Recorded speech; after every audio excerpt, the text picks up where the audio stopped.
do a little bit more retail here. Mary Ross Gilbert, she's a senior equity analyst for Bloomberg Intelligence covering the retail space. She's based out there in Los Angeles. Mary, what did you make of, we'll just start with the Levi's story. What did you make of their quarter, their outlook, and kind of maybe some of the reasoning for some of the weakness they're seeing? Yeah, so Paul, with the Levi's earnings out yesterday, I think there was too much focus on some of the negativity. So, for example, weakness in China. China's only 2% of the business. And still the growth prospects there are tremendous. But we have been hearing that there has been some weakness generally with the consumer.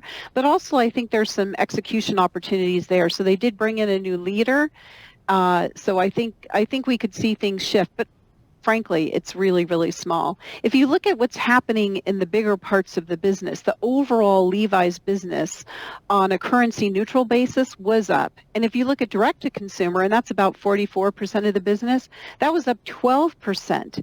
The US DTC was up 12%, Europe was up 9%, and also the European wholesale business turned positive and comped up 4%, and then they have a strong order book for the fourth quarter. US wholesale, though, is still trending negative. It's improving, but still negative. So you do have a little bit of headwinds there. But like I said, the big focus is really on DTC. It's on women's. The women's business is about 35% of sales, but that could be half the business. That was also up double digits with strong performance, across bottoms and tops there. So I think there's some real strong points here. And then the news about the sale of Dockers, that's great news. They've tried to sell this company in the years past, and it will be great to get rid of it and really focus on the strength of the Levi's brand and also expanding beyond yoga. Mary, you sound really bullish and the stock's down 8%. So why is it getting beat so badly? I mean, it's returned over the last 12 months 51%. Is it sell the news, or is it just that uncertainty from a macro perspective? I don't think so. I think sometimes there's volatility around earnings that don't necessarily reflect the true fundamentals. So I think there was a miss on the top line, on the revenue miss versus consensus. But of course they beat on the bottom line. But I think the real focus was, okay, they said net revenues. Previously the guidance was net revenues to rise 1% to 3%. Now it's going to be just up 1%. I don't really, if anything, I view that as an opportunity to beat. We do have the port strike. Of course, that's making headlines, but Levi's and a lot of other apparel companies have shifted more of their shipments over to the West Coast. And when you think about holiday, most of that is already in. They start shipping in July, or the West Coast ports start receiving in July, and it goes all the way through September. And September was quite busy for the West Coast ports. I checked in with the Port of Los Angeles yesterday on that.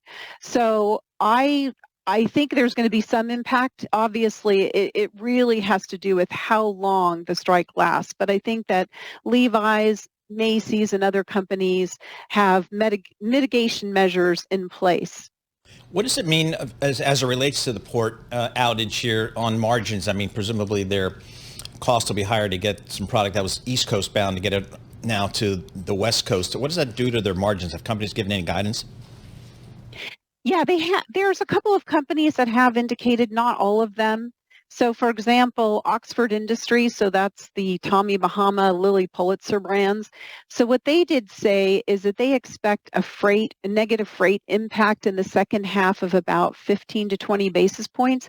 And in that, they did incorporate what they think might be the impact from a possible, because again, their earnings call was before the strike, which just hit this week on Tuesday.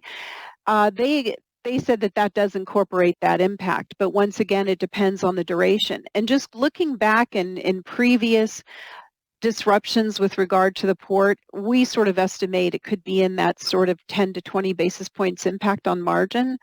But again, it depends on the duration, and then also any other mitigation factors that will help offset some of those costs if they're able to. And Mary, you mentioned the duration. How long does this strike have to last for it to start to show up and impact some of these businesses? That is a really good question. When I think about some of the other disruptions and the duration, and of course the last one that happened back in the 70s, that was 60 days, and I can imagine the damage must have been pretty extensive.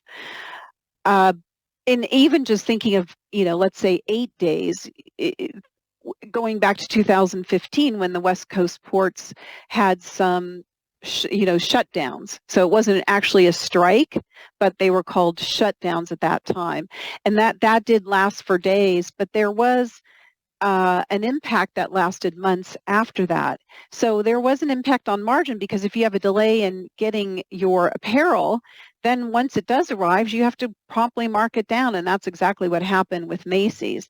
On off-price, they tend to be less impacted to a certain extent because they can just pack it away and bring it out, when the season is right. All right, Mary, thank you so much for joining us. Mary Ross Gilbert, she's a senior equity analyst covering the retail space for Bloomberg Intelligence. She's based out in Bloomberg's Los Angeles office, joining us via that Zoom thing.